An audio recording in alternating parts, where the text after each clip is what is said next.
सफल एसे लिखने के लिए, in order to be successful to write any essay, toppers have a certain, ये बार बार टॉपर्स की चर्चा मुझे बहुत बकवास लगती है। यू आर, भविष्य के टॉपर्स के बारे में बात करें, you are the future toppers, why not talk about you.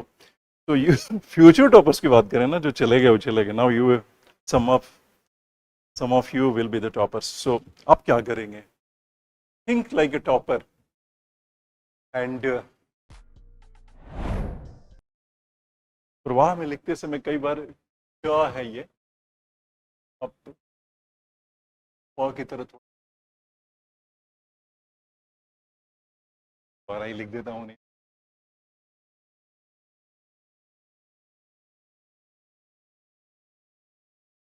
चिंतन एक तरह का खेल है। क्या आप इस बात से सहमत हैं कि चिंतन एक तरह का खेल है? खेल, चिंतन तब तक प्रारंभ नहीं होता जब तक एक विरोधी पक्ष नहीं हो। क्या चिंतन एक खेल है? यहीं से प्रश्न शुरू हो जाता है। और दूसरी बात है कि अगर चिंतन खेल है, अगर मान लीजिए खेल ही है, तो क्या खेल शुरू होने के लिए विरोधी पक्ष का होना जरूरी है? थोड़ा हिंदी अंग्रेजी दोनों एक साथ लेने की वजह से मुझे दोनों के बारे में बात करनी पड़ेगी। सो क्या जो थिंकिंग है, जो भी थिंकिंग क्या होता है वो तो खैर आप समझ ही रहे हैं, जरूरत पड़ेगा तो वो भी एक्सप्लेन करेंगे। तो क्या ये गेम की तरह है? एंड इट सेज, अब टॉपिक कहता है कि does not begin unless there is an opposite team. मैंने हमेशा एक बात जो आप लोगों को बताया है वो ये था कि आपको कभी कभी ऐसा हो सकता है, मैं तो पहचान नहीं पाया, तू ही जाने तेरी माया, जीवन के इन व्यापारों में मेरा क्या तेरा क्या।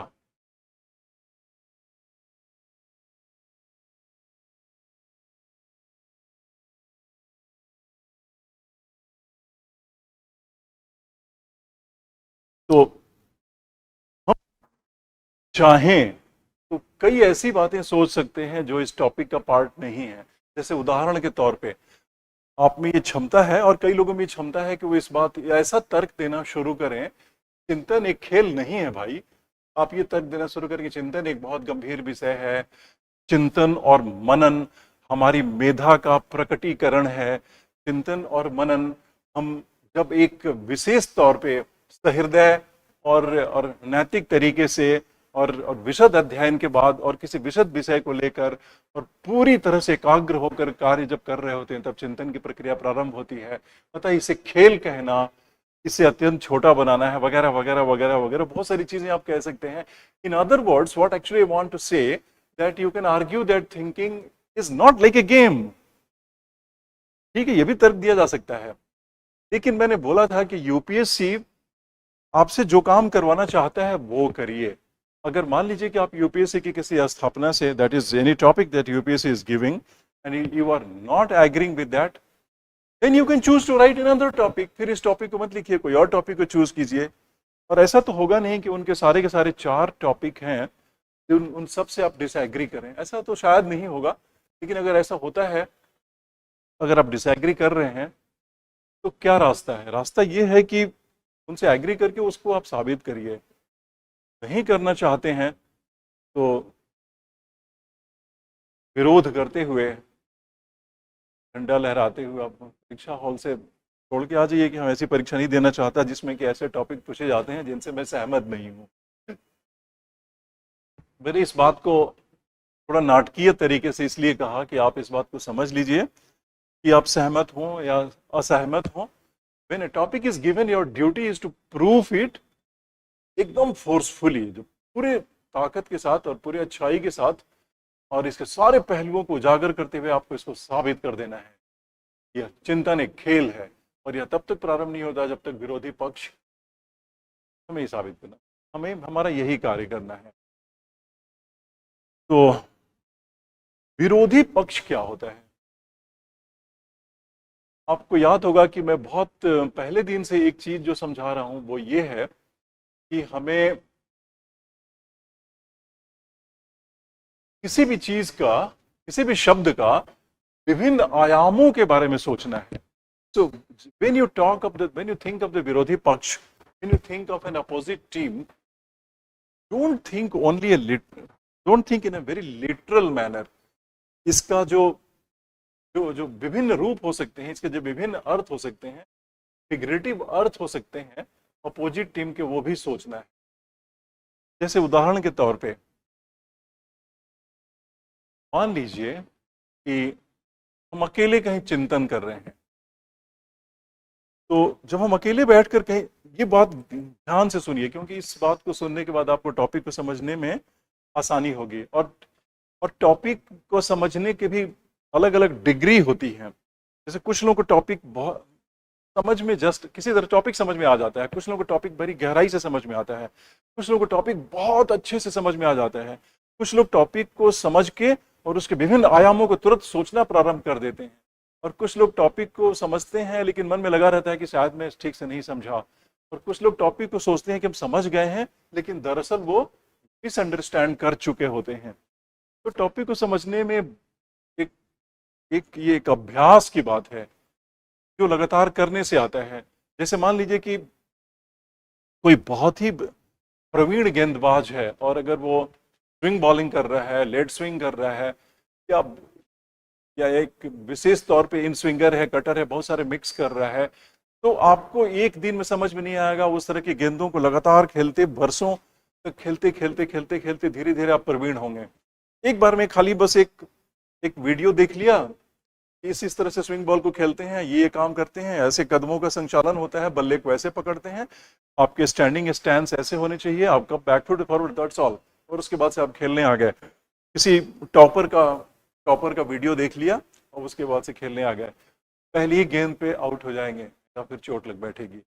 तो ये अभ्यास से होता है। तो हम यही कर रहे हैं यहाँ पे, निरंतर अभ्यास करिए, खुद से सीखिए, क्योंकि खुद को कला नहीं आएगी तो टीम में, क्रिकेट टीम में आपका सिलेक्शन होना मुश्किल हो जाएगा। कला खुद की होनी चाहिए। वीडियो अगर खाली हम उसका कोहली के बैटिंग का, तेंदुलकर के बैटिंग का उसको आगे डिस्कस करें तो, क्योंकि सब खिलाड़ियों के खेलने का तरीका ही अलग हो जाता है, कोई दो खिलाड़ी एक तरह से खेलते ही नहीं है। विचार के प्रतिकूल विचार हो तो सफलता होगी।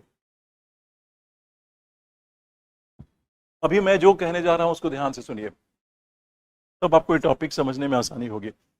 ये टॉपिक ये कह रहा है देयर हैज टू बी एक विरोधी पक्ष, अपोजिट टीम। तो खेल में अपोजिट टीम होते हैं, but what happens that Gautam Buddha जब तपस्यारत थे, या फिर कहीं आप अकेले बैठ के मनन कर रहे हैं एंड चिंतन कर रहे हैं, तो इस देर में अपोजिट टीम, अगर कोई मनीषी कहीं बैठकर किसी चीज के बारे में विचार कर रहे हैं, सोच रहे हैं, तो इस देर में opposite team all the time. तो यहां पर अपोजिट टीम क्या होता है, आपके अंदर से उठने वाले जो प्रति प्रश्न होते हैं, आपके अंदर जो उठने वाला कुतूहल होता है, आपके अंदर जो उठने वाली शंकाएं होती हैं, वही बन जाता है विपक्षी टीम, वह भी बन जाता है एक विपक्षी टीम। और उन प्रश्नों से जब आप खुद ही अपने अंदर जब जूझ रहे होते हैं, तो आप तब तक चिंतन करते रहते हैं जब तक आप किसी मनोनुकूल या किसी क्रियान्वयन योग्य या फिर किसी तर्कपूर्ण नतीजे पर न पहुंच जाएं। अब इसमें बहुत सारी चीजें हम डिस्कस करेंगे। जैसे उदाहरण के तौर पे, अगर हम मान लीजिए कि हम किसी विषय पे चिंतन कर रहे हैं, तो अकेले अगर चिंतन कर रहे हैं तो क्या होगा, अकेले चिंतन कर रहे हैं तो फिर उस हालत में हमारे अंदर उठने वाले जो शंकाएं और विचार हैं वो बन जाएंगे अपोजिट टीम। लेकिन तब क्या होगा, जब अगर हम थोड़े बायस्ड व्यक्ति हैं, किसी तरह के हम पूर्वाग्रह से ग्रस्त हैं, अगर हमारे मन में पूर्वाग्रह हो, अगर हम तर्क करने की कला या कोई सोचने की जो लॉजिकल जो टेक्निक्स हैं उसको हम नहीं जानते हैं। जैसे उदाहरण के तौर पे, अगर हम ये नहीं जानते कि अपने पूर्वाग्रहों को परे रख कर कैसे सोचा जाए, अगर ये कला भी नहीं आती है तो हम एक अच्छे चिंतक नहीं बन सकते हैं। तो हमारे अंदर वो विपक्षी टीम तो होगी, प्रतिपक्ष तो होगा, लेकिन हमारी सोचने की कला अगर सही नहीं है तब भी विपक्षी पक्ष के होते हुए भी चिंतन तो होगा, लेकिन वो चिंतन जो होगा वो सार्थक नहीं होगा, पॉजिटिव नहीं होगा। तो मैंने दो बातें अभी कही। पहली बात की विपक्षी टीम, एक विरोधी पक्ष के अनेकों अर्थ हो सकते हैं, जिनमें से एक अर्थ जिसकी मैंने चर्चा की। और दूसरी बात मैंने कहा कि चिंतन का एक विशिष्ट स्वरूप होना चाहिए। तो सबसे पहला जो गुण चिंतन का होना चाहिए कि वह पूर्वाग्रह से ग्रस्त नहीं होना चाहिए। तो दिस इज वन। अब आप सोच के देखिए कि चिंतन की और क्या क्या खूबियां हो सकती हैं। उसके बाद धीरे धीरे हम लोग आएंगे कि चिंतन के विभिन्न प्रकार के प्रकार, इसके विभिन्न आयामों को देखेंगे। सबसे पहले टॉपिक को ठीक से समझना है। चिंतन है तो किस तरह का चिंतन है, और यह खेल क्यों कहा गया है, क्यों कहा गया है, और ये विरोधी पक्ष का की प्रकृति क्या होती है, what is the nature of the opposite team, so how the opposite team should be like, and why it cannot begin unless there is an opposite team, why it cannot begin। बार बार देखिए, does not begin लिखा है ना, तो यह तब तक प्रारंभ नहीं होता। क्यों नहीं तब तक प्रारंभ होगा जब तक अपोजिट टीम है। अब ये सारी बातों को आपको अपने लेख में अपनी प्रतिभा को, अपनी सोचने की शक्ति को इस्तेमाल करके साबित करना है। तो आपका काम है साबित करना। आप अपने को एक वकील समझ लीजिए, या तर्कशास्त्री समझ लीजिए, या भाषा वैज्ञानिक समझ लीजिए, या जो भी समझ लीजिए, लेकिन यूपीएससी में इस टॉपिक को साबित करना है। और इसको साबित करने के दौरान जो यूपीएससी का जो गाइडलाइंस हमने डिस्कस किया था, उन सारे चीजों पर नजर रहेगी आपके इन्विजिलेटर की, कि आप उसका पालन, एग्जामिनर की कि आपने उसका पालन किया है कि नहीं इसको करते समय।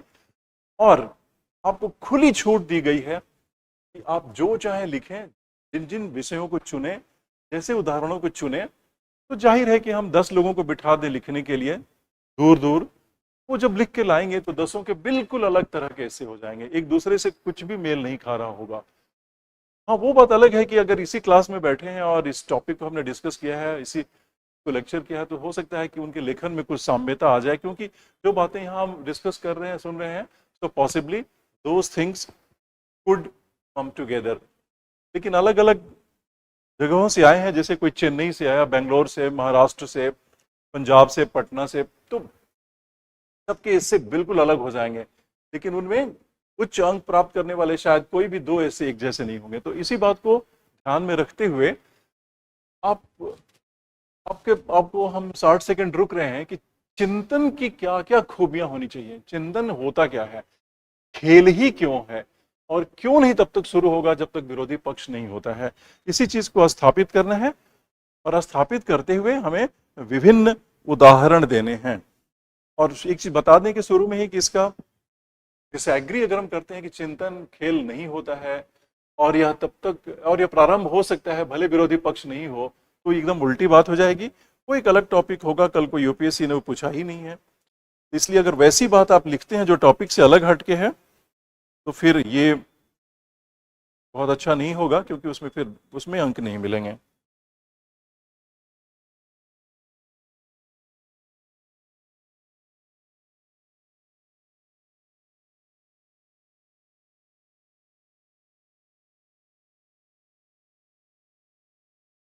थोड़ी देर सोचिए इस पर, ज्यादा देर हम नहीं रुकेंगे, 60 सेकंड तक देखते हैं, के बाद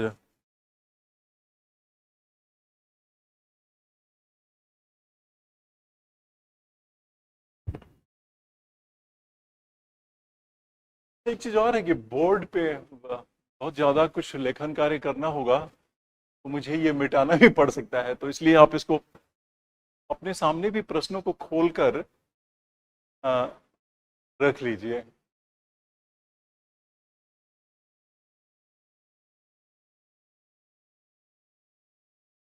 आपके पास भी प्रश्न लिखे हुए होने चाहिए, या फिर मोबाइल में, या फिर वो कॉपी में। ये पेज तो हटेगा ना, या तो हम इसको मिटा दें या पेज को हटाएं, दोनों हालत में ये सामने नहीं रहेगा, क्योंकि तो डिस्कस करेंगे तो काफी स्पेस की जरूरत पड़ेगी। तो चिंतन करिए, चिंतन ये करना है, हम लोग ये डिस्कस करने जा रहे हैं कि क्या एक खेल है, और क्या यह बात सही है कि जब तक शुरू नहीं होता जब तक विरोधी पक्ष नहीं।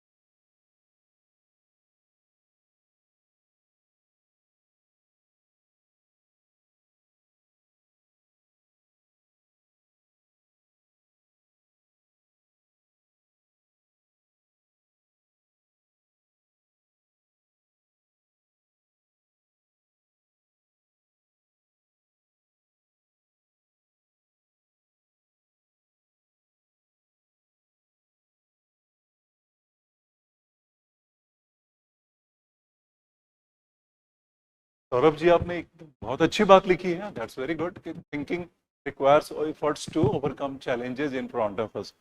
तो जब हमारे पास कोई चुनौतीपूर्ण प्रश्न आता है, जब हमारे पास कोई ऐसा विचार आता है जो हमें दुविधा में डालता है, या कोई ऐसा प्रश्न उठ खड़ा होता है जो हमें सहज नहीं रहने देता, हमें लगता है कि इसका हल निकालना ही है, वही विचार विपक्षी टीम बन जाता है। और जैसे ही वो विपक्षी टीम की तरफ बन जाता है, उस विचार से निरंतर हम अपने सॉल्यूशंस को निकालने की कोशिश करते हैं। तो this is what it is implying.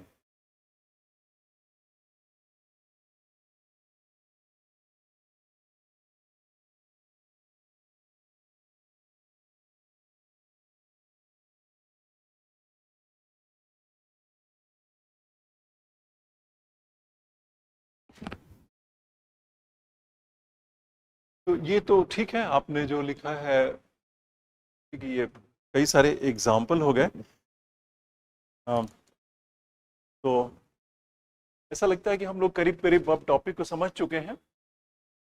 दरअसल हमको इस टॉपिक के विदिन ही, इसी के इर्द गिर्द रहना है, और हम इस चीज पर बात करेंगे कि दुनिया में हजारों लाखों या करोड़ों लोगों ने चिंतन किया है, करते हैं।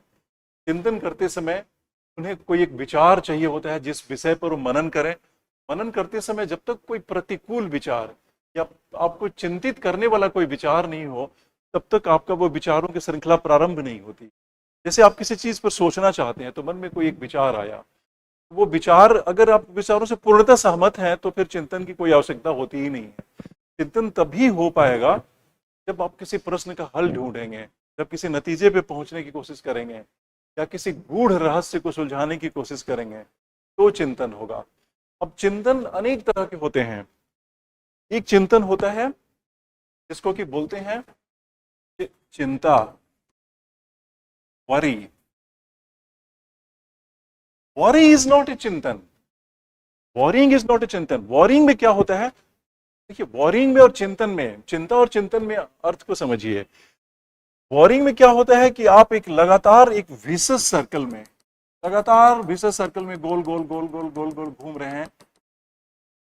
ये जैसे रॉकिंग चेयर होता है ना, एक रॉकिंग चेयर जिसपे हम लोग बैठते हैं तो कुर्सी आगे मुड़ती है, पीछे मुड़ती है, आगे मुड़ती है, पीछे मुड़ती है। तो चिंता जो होती है रॉकिंग चेयर की तरह होती है, कि आप लगातार किसी चीज से परेशान, लगातार उस चीज को सोच रहे हैं, लेकिन वो आपको उस मकड़ जाल से, उस भंवर जाल से बाहर नहीं निकलने देती।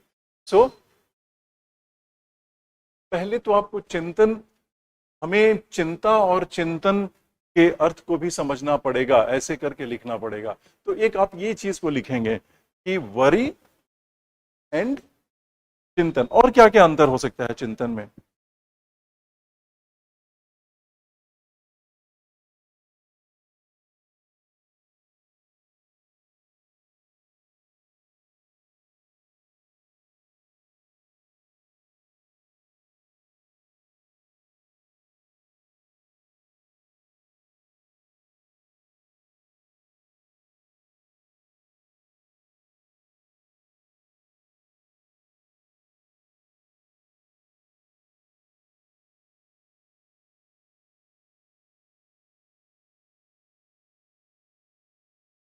पहला बात हमने लिखा कि चिंतन के लिए एक कोई प्रति विचार चाहिए, एक विचार चाहिए जो हमें आंदोलित करे।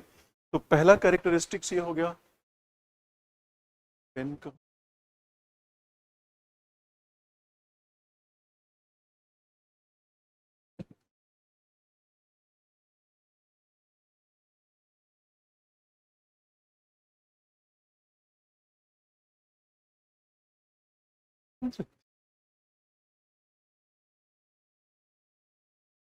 Okay, it's here. The pen that I was using to write on the board suddenly disappeared and थोड़ी देर के लिए कुछ जादू सा हो गया और ये डिसअपियर हो गया था। मुझे लगा था okay. So the first thing is that it has got to be सकारात्मक होना चाहिए। It should be, your thinking should be positive, it should be solution oriented.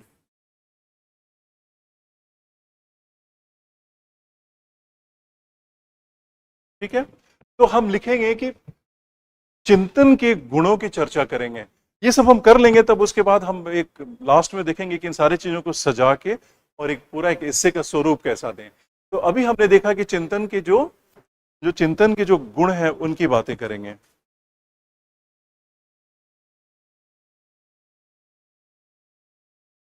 And second thing that will look at it, will try to differentiate with the कुछ चिंतन। जैसे कुछ चिंतन हमारे जो हो सकते हैं वो डिस्ट्रक्टिव हो सकते हैं, नकारात्मक हो सकते हैं, हिंसात्मक हो सकते हैं।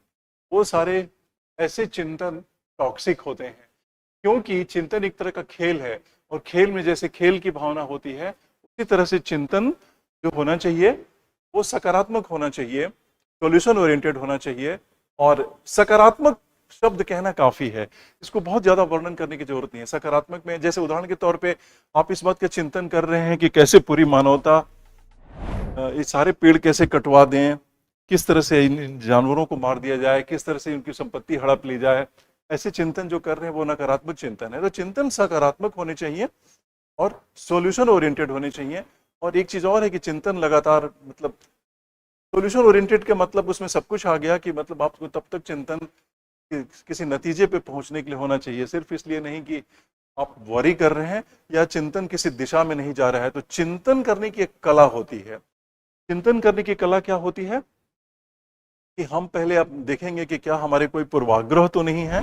अगर पूर्वाग्रह नहीं है तो पहली बात। दूसरी बात कि हम क्या किसी चीजों के बारे में कोई एक्सपेरिमेंट करना चाहते हैं, जिसको कि हाइपोथेसिस टेस्टिंग करना चाहते हैं, कोई प्रश्न उठाना चाहते हैं, उसको जांचना चाहते हैं। तो चिंतन जो होना चाहिए वो सॉल्यूशन ओरिएंटेड होना चाहिए और उनके तत्वों की बात करेंगे। तो हम जब इस टॉपिक को लिखना शुरू करेंगे तो हम क्या करेंगे, हम चाहें तो कोई शुरुआत कर सकते हैं किसी कविता, कोई विचार, कोई उद्धरण या किसी व्यक्ति के जीवन परिचय से। अनेकों तरीके हैं जिससे हम स्टार्ट कर सकते हैं। जैसे मान लीजिए कि इसको हमको स्टार्ट करना है तो चाहे तो जैसे वो, हम ये बात सिर्फ समझाने के लिए कह रहे हैं, लेकिन आप चाहें तो इस शेर को अपने लेखन के शुरू में लिख सकते हैं। अकबर इलाहाबादी का एक शेर है, खींचो न कमानों को, कमान समझते हैं ना, बॉव एंड एरो, खींचो न कमानों को न तलवार निकालो, खींचो न कमानों को न तलवार निकालो, जब तोप मुकाबिल हो तो अखबार निकालो। हालांकि इस शेर का परिप्रेक्ष्य है वो अकबर इलाहाबादी, चूंकि ब्रिटिश पीरियड के दौरान डिप्टी कलेक्टर हुआ करते थे इलाहाबाद में, एंड वो एक मशहूर शायर भी थे। तो इसको कि इन्होंने इसे फिल्म में गाया है, मैं हूं Akbar Allahabadi. But anyway, you don't have to stretch is too much, बहुत ज्यादा इसको स्ट्रेच नहीं करना है। ये जो शेर है उस भाव को पकड़ता है कि जब जब जब तोप मुकाबिल हो। तोप मुकाबिल से क्या मतलब है कि जब हमारा विरोधी पक्ष क्या कर रहा है, दमन का रास्ता अपना रहा है, विरोधी पक्ष अगर गैर कानूनी तरीके अपना रहा है, विरोधी पक्ष हमारे हकों को मार रहा है, तो उस समय चिंतन की एक विधि हो गई, चिंतन का एक प्लेटफॉर्म हो गया अखबार, जैसे अकबर इलाहाबादी ने इसमें कहा है। तो अगर मान लीजिए कि हम शेर से शुरू कर देते, मान लीजिए कि अगर हमने शुरू ही कर दिया, तो हम इस शेर को का बहुत ज्यादा उसको वर्णन करने की कोशिश नहीं करेंगे। जैसे कि अकबर इलाहाबादी ने इस भाव को इस शेर में पिरोया है कि जब भी हम किसी समस्या या जब भी किसी चुनौती या जब भी समस्या या चुनौती या किसी भी तरह का कोई विरोधाभास से जूझ रहे होते हैं, तो हम चिंतन करके कैसे उसके लिए कोई नतीजा ढूंढते हैं। तो यह शेर उस चीज को दर्शाता है। लेकिन उसके साथ साथ अगला वाक्य हम ये भी जरूर लिखेंगे कि चिंतन के भी कई प्रकार हो सकते हैं और चिंतन सकारात्मक होना चाहिए और किसी सकारात्मक पहलुओं की तरफ इंगित करना चाहिए और लगातार हमें उसको एक सही दिशा में लेकर जाना चाहिए और वो सॉल्यूशन ओरिएंटेड होना चाहिए।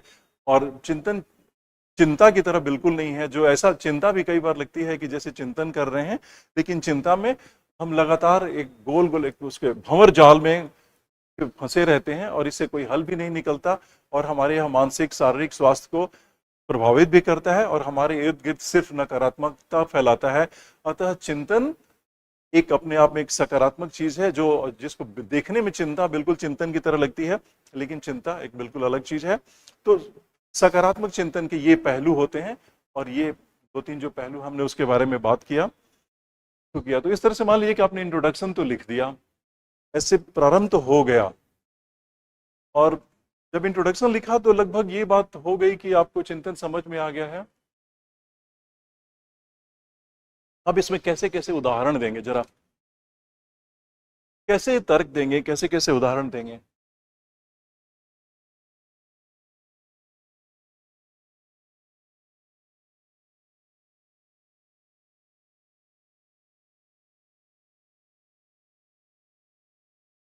ये नीरज जी आपने क्या लिखा है, हूं नहीं गूं।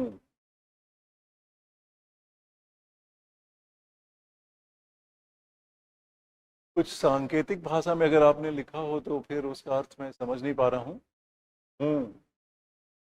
अगर इसका अर्थ स्पष्ट करें तो विभिन्न दृष्टिकोण, तो उसको आपने बताया है कि वहां आपने कुछ और लिखना था। चिंतन किसी के अंदर भी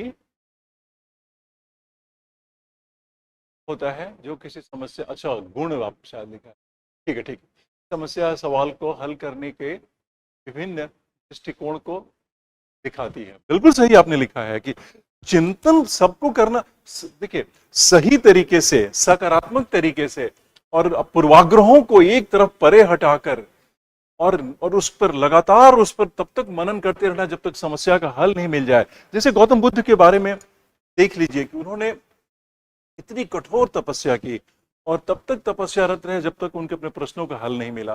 तो चिंतन के लिए कई सारे गुणों की आवश्यकता पड़ती है। चिंतन के लिए पहले गुण की जो आवश्यकता पड़ती है, आप पे परसिवरेंस होना चाहिए, यानी कि आप में धैर्य होना चाहिए। चिंतन जो करेगा उसमें कौन कौन से गुण होना चाहिए।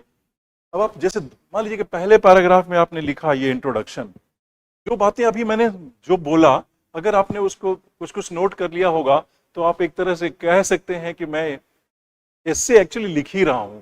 लेकिन चूंकि मुझे बहुत सारे पहलुओं के बारे में इसलिए बात करता हूं कि आप सब लोग, कोई दो व्यक्ति यहाँ जो बैठे हैं एक तरह के नहीं हैं, सबके व्यक्तित्व अलग अलग हैं। तो जाहिर है कि आप अपने व्यक्तित्व के हिसाब से कहीं ना कहीं उसका प्रक्षेपण, कहीं ना कहीं उसका रिफ्लेक्शन आपके राइटिंग में तो आ ही जाएगा। तो इसीलिए मैंने कई पहलुओं से बात करता हूँ। जो चीज आपके मन को अपील करे उसको चुन लीजिए और उसको अपने लेखन में लिखिए। तो जैसे मैंने अभी पूरा का पूरा इंट्रोडक्शन जो मैंने बोला कि ऐसे लिख सकते हैं, लेकिन अपने इंट्रोडक्शन को थोड़ा अलग तरीके से भी आप लिख सकते हैं। तो अब इंट्रोडक्शन लिखने के बाद हमने अभी क्या किया कि अभी इंट्रोडक्शन की चर्चा की। आप इंट्रोडक्शन लिखते समय सीधे गौतम बुद्ध के जीवन के बारे में चर्चा करते हुए लिख सकते हैं। जैसे गौतम बुद्ध को उस समय सारी सुख सुविधाएं उन्हें उपलब्ध थीं, मगर जब उन्होंने जीवन की विभीषिकाओं को देखा, अब उतना लंबा कहानी मत लिखिएगा कि एक दिन जा रहे थे तो उन्होंने एक बीमार को देखा, एक वृद्ध व्यक्ति को देखा, फिर बीमार को देखा, फिर एक मृत व्यक्ति को देखा, क्योंकि बहुत बड़ा हो जाएगा तो आपका एग्जामिनर सोचेगा कि अरे इतना लंबा एग्जाम्पल दे रहे हैं, शॉर्ट में लिखिए। गौतम बुद्ध को सारी सुख सुविधाएं उपलब्ध थी, लेकिन जब उन्होंने जीवन की विभीषिकाओं को देखा तो उनके मन में प्रश्न यह उठ खड़ा हुआ कि हम दुखों का निदान क्या हो सकता है, दुखों से निकलने का रास्ता क्या हो सकता है। और इस प्रश्न ने उन्हें इतना आंदोलित करना किया कि वो सत्य की खोज में घर से निकल पड़े और उन्होंने अनवरत एक लंबे समय तक चिंतन किया, कितने सारी बाधाएं आई और अंत में उन्होंने एक जो जो मार्ग दिखाया उसकी चर्चा की। तो 2-3 वाक्यों, 4-5 वाक्यों में, 4 से 5-6 वाक्यों में कोशिश किया कीजिए कि कोई कोई एग्जाम्पल खत्म हो जाए करे, क्योंकि मैंने देखा है कि कुछ स्टूडेंट्स वो एग्जाम्पल्स को लिखते हैं तो पूरी कहानी को करीब 100-150 वर्ड में लिखने लगते हैं। तो सोच के देखिए कि करीब हम एक बार हमने समय विभाजन की जो चर्चा किया था तो उसमें आपको याद होगा कि मैंने बोला था कि लगभग मान लीजिए कि 150, 160-170 शब्दों में आपका इंट्रोडक्शन होगा। अब पूरी कहानी ही गौतम बुद्ध की अगर 150 शब्दों में पहुंच गई तो आप इंट्रोडक्शन में दूसरी बात कैसे लिख पाएंगे? तो ये एक कला आपको डेवलप करना पड़ेगा कि कम शब्दों में सागर में सागर कैसे भर दें। पर्यावरण से भारत द्वारा 2070 तक नेट जीरो एमिशन पर चिंतन, ठीक है, एक अच्छी बात है कि हमने अपना लक्ष्य निर्धारित तो कर दिया कि 2070 तक करेंगे, लेकिन यह चिंतन और कार्यान्वयन दोनों का विषय है। तो आप कह सकते हैं कि 2070 तक भारत ने जब अपने लिए नेट जीरो गोल को सेट किया हुआ है तो यहाँ विरोधी पक्ष क्या है, इस तर्क को कैसे बढ़ाएंगे? आपको ये हमेशा ध्यान रखिए कि आपका टॉपिक क्या है। तो अगर आप जैसे इस उदाहरण को देना चाहते हैं कि 2070 में भारत ने नेट जीरो का जो लक्ष्य रखा हुआ है तो हमें इस बातों पर विचार करना पड़ेगा कि हमारे सामने कौन कौन सी चुनौतियां हैं। तो जैसी चुनौतियों की बात करेंगे तो चुनौतियां बन गई विरोधी पक्ष, तो हम चिंतन करेंगे कि ये चुनौतियां हैं तो इन चुनौतियों का सामना हम किन किन तौर पे करेंगे। उसके बाद से हम बहुत सारे आइडिया जनरेट करेंगे और उसको कार्यान्वयन करके देखेंगे। ऐसा हो सकता है कि हमने कोई एक आइडिया को कार्यान्वयन किया और वो सफल न हो रहा है तो दूसरे को करेंगे, तीसरे को करेंगे। तो इसका मतलब क्या है? चिंतन की प्रक्रिया अनवरत चलती रहती है, क्योंकि हम अगर छोड़ देंगे तो समस्या के सामने घुटने टेकने के बराबर हो जाएगा, हार मानने की तरह हो जाएगा। And that would mean that we have given up and the humanity is not for failure. So some people में से यार कुछ नहीं हो सकता। कि देखो कि डोनाल्ड ट्रम्प कह रहे हैं drill baby drill, and the many countries are, China for example is relentlessly still going for the coal production. Britain is doing that. America is fossil fuel पे अभी भी काफी जोर दिए जा रहे हैं। So how possibly a developing country like India with 1.5 billion, 140 crore लोगों का देश है, वो कैसे इस कदम पर चल सकते? ऐसे कह सकते हैं, लेकिन नहीं। चिंतन का जब तक प्रश्न का उत्तर नहीं मिले तब तक चिंतन, परसिवरेंस के गुण किया तब तक हम इसको जारी रखते हैं। हो सकता है कि चिंतन आपकी बात कोई और उस विषय पर करता रहे, लेकिन चिंतन चलता रहना चाहिए। विरोध होते रहेंगे, चिंतन चलता रहेगा, नए रास्ते निकलते रहेंगे। तो इंट्रोडक्शन की हमने बात की, उसके बाद से चिंतन के पहलुओं के बारे में बात करेंगे कि चिंतन किस तरह का होना चाहिए। तो अब हम दूसरा पैराग्राफ लिख रहे हैं, उसमें हमने लिखने से कि चिंतन कई प्रकार का हो सकता है। कई बार चिंतन ऐसा होता है कि अगर हम चिंतन किसी नकारात्मक लक्ष्य को लेकर कर रहे होते हैं तो ऐसा चिंतन विध्वंस की तरफ ही ले जाएगा। और इस तरह का चिंतन न तो मानवता के लिए सही है, न मनुष्य के, न हमारे सह अस्तित्व के लिए सही है, या फिर हमारे मानसिक शांति के लिए सही है। अतः चिंतन का सकारात्मक होना अत्यंत आवश्यक है। दूसरी बात है कि चिंतन करना अपने आप में उसके लिए एक परसिवरेंस, उसके लिए एक मानसिक शक्ति की जरूरत पड़ती है, उसके लिए हमारे नैतिक शक्ति की जरूरत पड़ती है।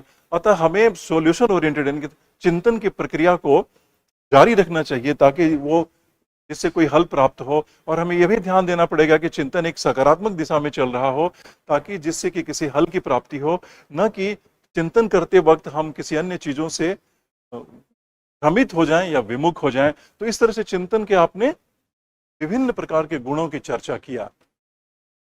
अब इसमें एक चीज और देना पड़ेगा कि इसके खेल से तुलना क्यों की गई है। तो खेल से तुलना इसलिए की गई है कि जो खेल होते हैं उन खेलों का स्वरूप यही होता है कि कोई खेल प्रारंभ होता है जब कोई विपक्षी टीम होती है। हालांकि एक दो खेल ऐसे हैं जो अकेले में भी खेल, जैसे सॉलिटेयर कुछ लोग खेलते हैं, मुझे नहीं पता कैसे खेलते हैं, तो कुछ खेल ऐसे हैं जिसमें कि किसी एक ही खिलाड़ी को होना का, बट वो एक अपवादात्मक की स्थिति, अपवाद की स्थिति है। तो बस यहाँ पर खेल की चर्चा करने का मतलब यही है कि दिखाना था कि हमेशा एक विरोधी पक्ष का होना है। तो ठीक है, और यहाँ पर तो इसको आप लिखेंगे कि चिंतन के प्रारंभ होने के लिए, चूंकि इसके खेल से उपमा देने के पीछे एक उद्देश्य यह भी है कि चूंकि खेलों का जो स्वरूप होता है तो उसमें विपक्षी टीम होती है, तो विपक्षी टीम जो लगातार जिस तरह के तरीकों को अपना रही होती है, जिन नीतियों को अपना रही होती है, जो स्ट्रेटेजीज अपनी रणनीति बना रही होती है, हमें निरंतर उसका हल या उसका काट और सॉल्यूशन, और rather we have to be one up, and how possibly that we can overcome the challenges being thrown by the opposite team that is posing before us, and how we can win the game. So the thinking is also something like that.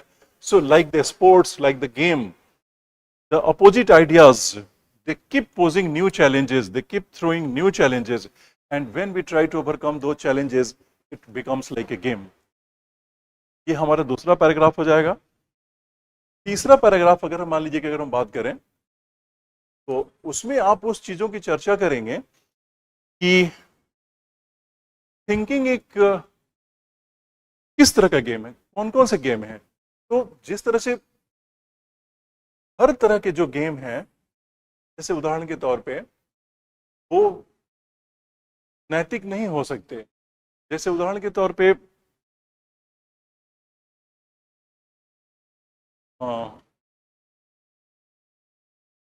Game park जैसे बनाए गए हैं Africa के कुछ देशों में, जहां पर लोग जानवरों की हत्या, हालांकि इससे ये बहुत ज़्यादा, इसको इतना हम विस्तार नहीं देना चाहते, इसको फिर हम रहने देते हैं, क्योंकि हम सिर्फ ये कहना चाहते थे कि खेल भी कई तरह के होते हैं, जैसे good game and bad game होते हैं। नहीं, ये बात लिखना आवश्यक है। जैसे गेम की जब हम बात कर ही रहे हैं, खेलों की बात कर ही रहे हैं, तो हम ये कैसे हो सकता है कि खेल की भावना की बात नहीं करें। खेल की भावना, जिस तरह से खेल की भावना होती है, उसी तरह से चिंतन के भी कुछ नैतिक नियम होते हैं। जैसे मैं आपको एक, अब जो भी उदाहरण बता रहा हूं, अगर आप चाहें तो अगर जॉट कर लेते हैं तो कल को आप अपने हिस्से में इस्तेमाल कर सकते हैं। हम मान लीजिए हम 10 एग्जाम्पल देते हैं, तो 10 एग्जाम्पल एक ही हिस्से के अंदर तो जाना मुश्किल है, क्योंकि शब्दों की सीमा है और जो मर्यादा है वो 1000 to 1200 वर्ड्स की हो सकती है। तो जैसे एक उदाहरण दीजिए कि मैं 30 सेकंड रुकता हूं, भारत, हम एक आपको क्लू देता हूं कि हमारी जो सांस्कृतिक विरासत है उसमें इस कला या इस विधा का, इस कला या इस विधा का एक अत्यंत ही महत्वपूर्ण उदाहरण विद्यमान है। So there is a wonderful example that is present in our the cultural history, and that is so special about in India. Although this approach have been adopted by in the past the many civilizations, but that is so beautifully eulogized in our country to reach the ultimate truths. वो कौन सी कला है या वो कौन सा तरीका है जिसकी मैं बात कर रहा हूँ। एक जस्ट क्लू दिया था, 30 सेकेंड्स में वेट करके, फिर मैं चाहूँ तो स्ट्रेट अवे बोल के उसके लिए, लेकिन मैं चाहता हूँ कि आप थोड़ा सा निरंतर अपने मनस को व्यायाम दें, सोचें, स्ट्रगल करें, फाइंड करने की कोशिश करें, तो उससे ना इससे में सोचने और मनन करने और मेधा डेवलप करने में आपकी मदद मिलेगी। इसलिए मैं कहीं 30 सेकंड रुक, वरना मैं सीधे सब कुछ बोलता चला जाऊं तो आप एकदम एक पैसिव श्रोता की तरह, जैसे जनरल स्टडीज और ऑप्शनल के क्लास में पैसिव श्रोता की तरह बैठे रहते हैं। स्टैंडर्ड आंसर्स होते हैं, स्टैंडर्ड लेक्चर्स होते हैं, स्टैंडर्ड पीपीटी होता है, and that is how it goes on and on and on. But essay is not like that. Essay is entirely something different.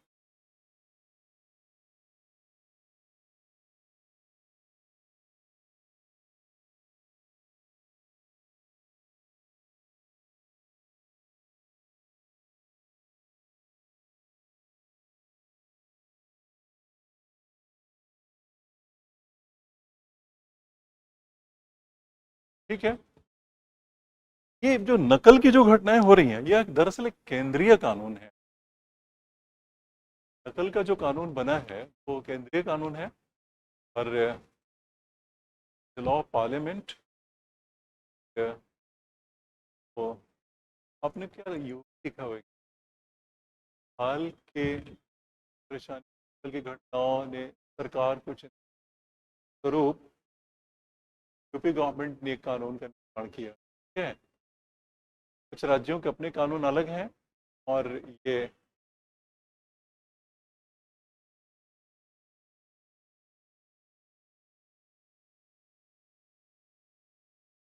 देखिए, मैं जिसकी बात कर रहा था, अब मुझे ये थोड़ा सा पृष्ठ हटाना पड़ेगा। तो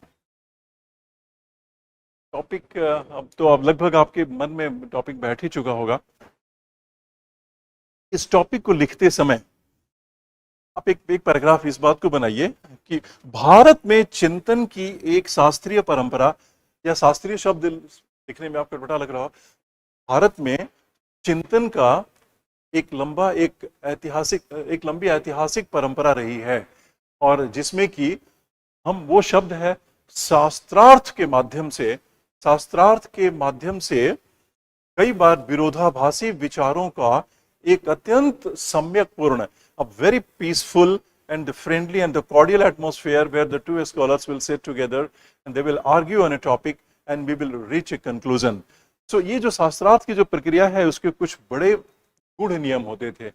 जैसे ऐसा एक नियम होता था, आपको शायद उसकी जानकारी नहीं हो, कि जैसे अगर हम एकदम शांतिपूर्ण तरीके से किसी चीज पे बात कर रहे हैं, suppose I am talking very peacefully on a topic, then what actually happens that the core temperature of my body is cool. लेकिन जैसे ही हम उत्तेजित होते हैं, एंग्री हो जाते हैं, तो क्रोध में तापक्रम बढ़ने लगता है। जो सिंपैथेटिक नर्वस सिस्टम है बॉडी का, वो टेक ओवर कर लेता है और वैसा होने लगता है। तो शास्त्रार्थ के जो हमारे देश में जो शास्त्रीय नियम बनाए गए हैं, उनमें एक अद्भुत नियम एक बार मैंने पढ़ा कि उसमें यह था कि जब दो विद्वान आमने सामने जब बैठेंगे शास्त्रार्थ करने के लिए, और शास्त्रार्थ की प्रक्रिया जब प्रारंभ होती थी, तो उन्हें एक विशिष्ट किस्म का फूल होता था। तो फूल की जो पंखुड़ियां होती थी वो बहुत ही संवेदनशील होता है तापक्रम को लेके। भारतीय संस्कृति खान पान पे के प्रभाव, हाँ बिल्कुल हो सकता है। ये आप इसको लिख सकते हैं और इसको एग्जाम्पल बता सकते हैं। लेकिन हम शास्त्रार्थ की प्रक्रिया के बारे में कह रहे थे कि शास्त्रार्थ या चिंतन में किन गुणों का होना आवश्यक है। तो अभी मैं जो एग्जाम्पल आप बता रहे हैं, अगर आप इसको ऐसे में लिखें तो बड़ा प्रभावित कर सकता है, या फिर कल को लिखने की जरूरत पड़ सकती है, नहीं पड़ सकती है। मैं उदाहरण दे रहा हूं आपको समझाने के लिए। हो सकता है कि ये टॉपिक कल को इम्तहान में तो होना नहीं है, next time when your exam happens this topic may not be there. तो जब वो शास्त्रार्थ होता था तो एक पुष्प है, पुष्प का नाम अभी मुझे तुरंत नहीं याद आ रहा है, मान लीजिए जैसे गेंदे का फूल है, ऐसे पुष्प की पंखुड़ियां जो अत्यंत नाजुक होती हैं, उसकी एक माला बनाई जाती है। उसकी माला दोनों जो विवाद करने वालों के गले में पहना दी जाती है। तो उस पंखुड़ियों की खूबी ये होती है कि वो जिस तापक्रम पे उनको पहनाया गया है, वो अगर वही तापक्रम मेंटेन रहे तो वो फूल सहज रहेंगे। लेकिन अगर आप जैसे उत्तेजित होंगे, क्रुद्ध होंगे, कुतर्क करेंगे, तो आपके अंदर क्रोध का पारावार बढ़ेगा, तो शरीर का तापक्रम बढ़ेगा और वो कुम्हलाने लगेंगी। तो जो जज होते हैं, जो लोग निर्णायक बैठे होते हैं, वो दोनों के मालों को देखते रहते हैं। तो जिसका माला पहले कुम्हलाने की तरफ अगर तरित होगा या ज्यादा होगा, तो मान लिया जाता था कि वो कुतर्क का सहारा ले रहे हैं। तो वो एक प्रूफ की तरह होता था। मैंने पढ़ा तो मुझे एक चीज और लगा कि हमें जो शास्त्रार्थ की प्रक्रिया जो भारत में थी, उसमें कहीं भी बल का प्रयोग नहीं था, हिंसा का प्रयोग नहीं था, अपने विचारों को बलपूर्वक दूसरे पे आरोपित नहीं किया जाता था, बल्कि किसी भी तरह के कोई दार्शनिक विचार, धार्मिक विचार या नैतिक विचार या सच्चाई से संबंधित या हमारे दैनिक जीवन के कार्यकलाप से लेके हमारे समाज के जो नीति निर्धारक तत्व होते थे, उनके बारे कोई मनन किया जाता था। तो उसमें हमेशा विचारों का जो प्रधानता होती थी, विचारों में जो तर्क की प्रधानता होती थी, उसे बल दिया जाता था। और जो निर्णायक मंडल बैठता था तो वो विचार के विभिन्न गुणों पर ध्यान देता था कि क्या उनका पालन किया जा रहा है कि नहीं। और अंततः जो एक निर्णायक मंडल जिस नतीजे पर पहुंचता था, ऐसा मान लिया जाता था कि ये चिंतन या ये विचार एक किसी आइडिया को स्थापित करता है। लेकिन भारत ने कभी भी किसी चीज को, इस चिंतन शैली में कभी किसी चीज को अंतिम सत्य की तरह से नहीं मान लिया गया कि उसके बाद आने वाली पीढ़ियों को आंख मूंद कर ये पालन करना पड़ेगा। वो विचार फिर भविष्य में चुनौती दिए जा सकते हैं। और ध्यान दीजिए, अभी आपको जो चीज बता रहा हूं, इस चीज को आप वहां भी लिख सकते हैं। Daughter is a true man of science, वो याद है वो टॉपिक जब मैं डिस्कस कर रहा था। तो ये किसी भी चिंतन जो स्थापित हो गया उसको पुनः चुनौती दी जा सकती है। एक बार फिर तो इस तरह से वो चिंतन उस पर प्रारंभ होगा। तो एक चिंतन दूसरे चिंतन को, ये पूरी प्रक्रिया अपने आप में बड़ी ही वैज्ञानिक है, सकारात्मक है, सॉल्यूशन ओरिएंटेड है। तो this is the example that you can give. अब और चूंकि मैं अब चीजों को थोड़ा और मैंने सहज बताया, तो अब बताइए कि जीवन के किन किन क्षेत्रों से और एग्जाम्पल लिए जा सकते हैं। मैंने बोला ना कि थोड़ा सा इनका डाइवर्सिटी लानी होगी। तो which are the other areas from where we can take examples from.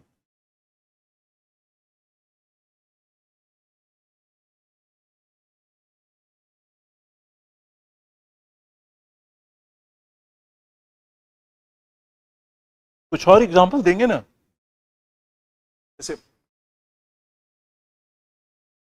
हम एग्जाम्पल्स दे सकते हैं हमारा जो प्रजातंत्र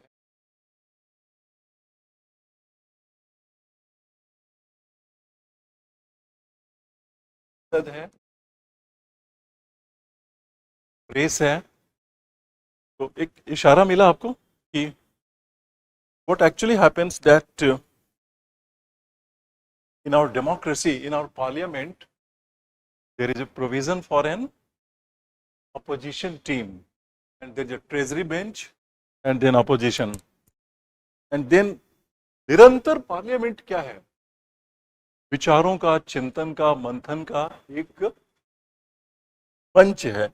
अब यहां पर जो विचारों का और चिंतन का जो मंच है, तो जो पार्लियामेंट को किस तरह से चलाया जाए, उसके जो स्थापित नियम हैं, जो पार्लियामेंट्री रूल्स हैं, और उस रूल्स को किस तरह से उनका पालन किया जाए, उसके लिए स्पीकर होते हैं, राज्यसभा में चेयरमैन होता है। तो उनकी जिम्मेदारी होती है कि इस बात को देखें कि वो रूल्स का पालन किया जा रहा है कि नहीं। लेकिन कई बार अप्रजातांत्रिक या अमर्यादित तरीके की घटनाएं भी होती रहती हैं। यह दर्शाता है कि चिंतन, निरंतर इस बात के चिंतन में आवश्यकता होती है कि we have to maintain the rules, we have to maintain the जो गरिमा है उसको मेंटेन करना चाहिए। और उस फिल्म की घटना याद आती है जहां पर कि एक राज्य में असेंबली में आर्गुमेंट्स हो रहे थे, और दरअसल वो फिल्म में, अब बेशक वो कहानी, वो एक तरह से वो एक घटना भारत के एक राज्य में हो चुकी थी, और उस फिल्म में उस स्क्रिप्ट लिया था जहां पर कि एक लेजिस्लेटिव मेंबर हैं, असेंबली के मेंबर हैं, वो ये तर्क दे रहे हैं कि सरकार किस तरह से गरीबों का शोषण कर रही है और किस तरह से चोरी कर रही है। उसमें उन्होंने कहा कि जो पन बिजली बन रही है, उस बिजली से, मुझे तो वो घटना जब याद आती है तो हंसी आ जाती है, किस तरह से पन बिजली बनाने दौरान पानी की सारी बिजली निकाल ली जाती है, और जिस पानी से विद्युत ही निकल गया वैसे पानी को फिर बाद में किसान के खेतों की तरफ सप्लाई किया जाता है। तो उसमें क्या दम या शक्ति रह जाएगा।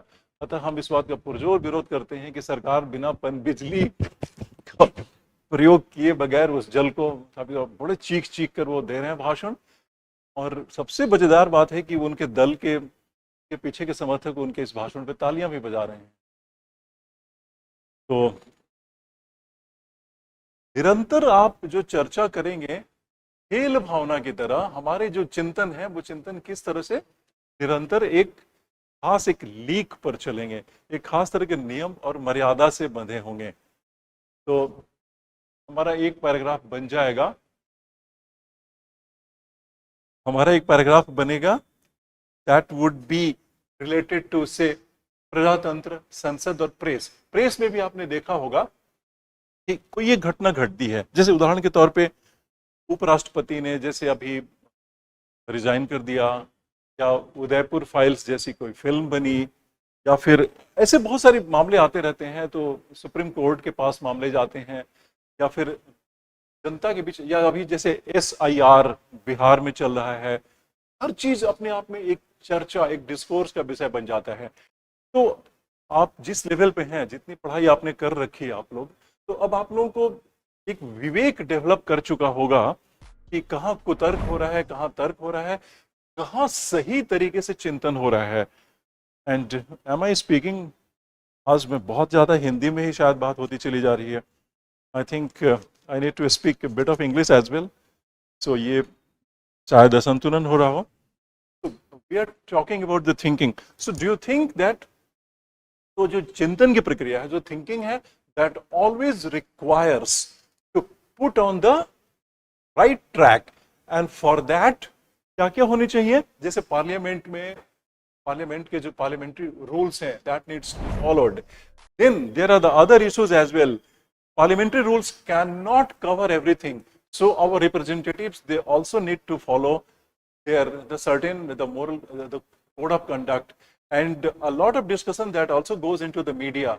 तो मीडिया को भी चिंतन करते समय इट हैज टू एंश्योर कि जिस तरह से खेल में खेल की भावना होती है, ठीक उसी तरह से खेलों को खेल की भावना से करते हैं, उसी तरह से चिंतन जिसमें कि अपोजिट पक्ष ये हो सकता है कि every idea could possibly have divergent views, but the press should avoid strong biases toward a certain way of thinking. इसका मतलब क्या हुआ? हिंदी में लिख रहे हैं तो लिख सकते हैं कि मीडिया को क्षीर विवेक करना चाहिए, दैट इज दूध का दूध और पानी के पानी, that is what is right and what is wrong, that should be discussed instead of the media itself becoming a tool of the projecting गलत चिंतन की तरफ लेके जाना, लोगों को गुमराह करना और रादर द मिस इन्फॉर्म करना। It should not be there and it plays a great role. तो जो इस तरह का जो थिंकिंग है, चिंतन है, that plays a great role in the development of society, in development of democracy, in development of our social contract, in development of law and order. But if there is a bias, if there is a certain nakaratmakta, so unfortunately that will only derail or put off track our democracy, our society, law and order and everything. So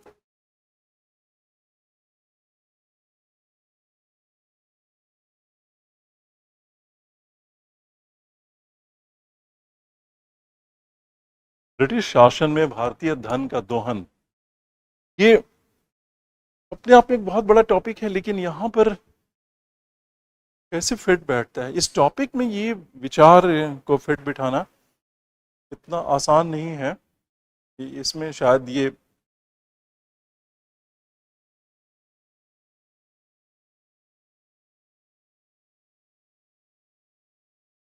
वैसे जो संघर्ष रहे हैं मानव के जो संघर्ष रहे हैं, वो जब से मानव सभ्यता विकसित हुई है। अब मानव सभ्यता विकसित करने के लिए आप कब से आप उसको मान के चलते हैं? होमो इरेक्टस के पीरियड से मान के चलते हैं, या होमो सैपियंस के पीरियड से मान के चलते हैं, जो कि मॉडर्न मैन है। एक अलग पैराग्राफ की बात कर रहे हैं, थोड़ी सी ऐतिहासिकता या वैज्ञानिकता भी लाते हैं, मॉडर्न मैन की बात करते हैं, ऐतिहासिकता या फिर थोड़ी सी वैज्ञानिकता भी लाते हैं। तो ये चिंतन की प्रक्रिया ने किस तरह से मानव सभ्यता के विकास में एक बड़ी भूमिका निभाई है। तो मैंने पहले ही बोला कि आप उसको जो अर्ली मैन था वो, या और भी पीछे लेके चले जाएं, होमो इरेक्टस के पीरियड लेके चले जाएं कि किस तरह से उन्होंने बहुत रूडिमेंट्री टूल्स और टहनियों और शाखाओं का प्रयोग करना शुरू किया, या फिर लगभग 40,000 साल पहले जब से होमो सैपियंस जो कि नियंडरथल से अलग होके हम लोग आज जिस स्वरूप में है उस स्वरूप में जब तक आए, तो वहां से शुरू कीजिए। तो शुरू करेंगे तो आप देखेंगे कि निरंतर एक चिंतन, ऑब्लिक संघर्ष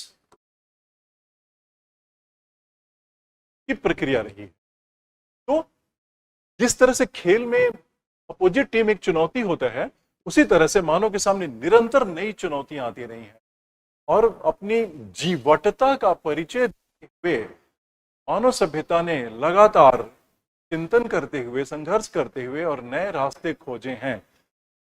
तो जब आवश्यकता पड़ी कि उन्हें प्राकृतिक विभीषिकाओं से जूझना पड़ता है, नहीं, जब आवश्यकता पड़ी कि भूख या फूड से संबंधी विभिन्न, तो उन्होंने किस तरह से नई विधियां निकाली, भोजन,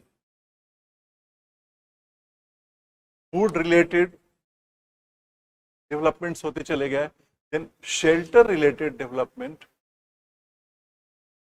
then earlier wherever the food was available, people will go there, exploit it. The food is totally exploited or consumed, then they will move on. But later on they started growing the food themselves. So how agriculture started, then how the tools started, tools start हुआ, agriculture start हुआ, domestication of animals,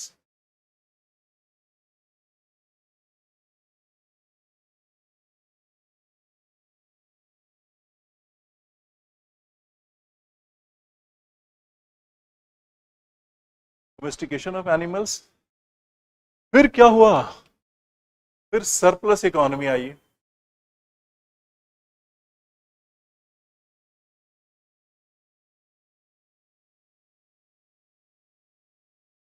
Surplus economy that led to villages, settlements,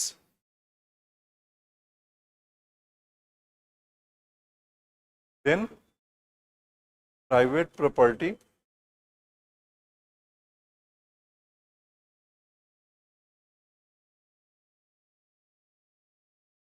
then civilizations,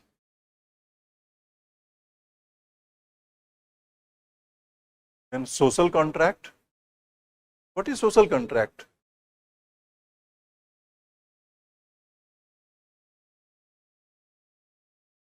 हमारा ये paragraph ये रहेगा दिखाने के लिए कि मानव सभ्यता इस बात का प्रमाण है कि किस तरह से निरंतर खेल की तरह निरंतर चुनौतियां आती रही हैं और किस तरह से हमने उन चुनौतियों का लगातार सामना किया हुआ है, और विचारकों और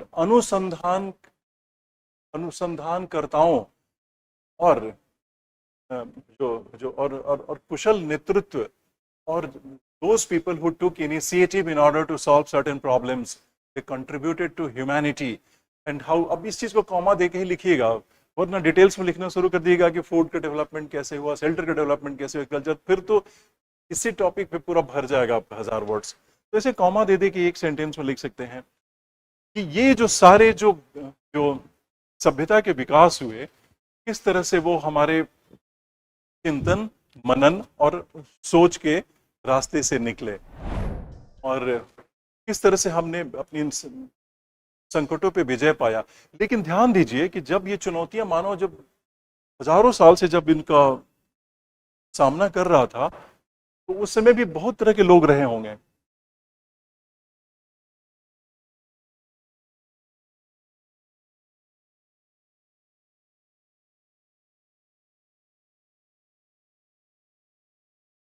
जो ये मैंने जो पूछा था व्हाट इज सोशल कॉन्ट्रैक्ट, उसको आपने लिखा था। सोशल कॉन्ट्रैक्ट का मतलब ये होता है कि how people come together, rules बनाते हैं और किस तरह से सामूहिक सब पे वो नियम लागू होते हैं। तो अभी जो जैसे भारत का संविधान है, तो वो भी एक तरह का सोशल कॉन्ट्रैक्ट है।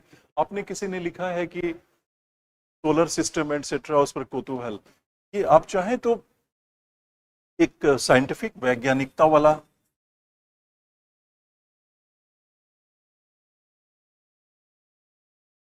इस पर तो अनेकों विचार हैं, अनेकों तरह के उदाहरण दिए जा सकते हैं। गैलीलियो साहब का उदाहरण से लेके, गैलीलियो साहब के साथ दिक्कत ये थी कि गैलीलियो को जैसे उदाहरण के तौर पे उनके सामने था कि पहले से एक स्थापित तथ्य दिया गया था जो कि धार्मिक तथ्य था कि the earth is geocentric, but चिंतन एक खेल की तरह होता है। यह तब तक प्रारंभ नहीं होता जब तक एक अपोजिट टीम नहीं हो,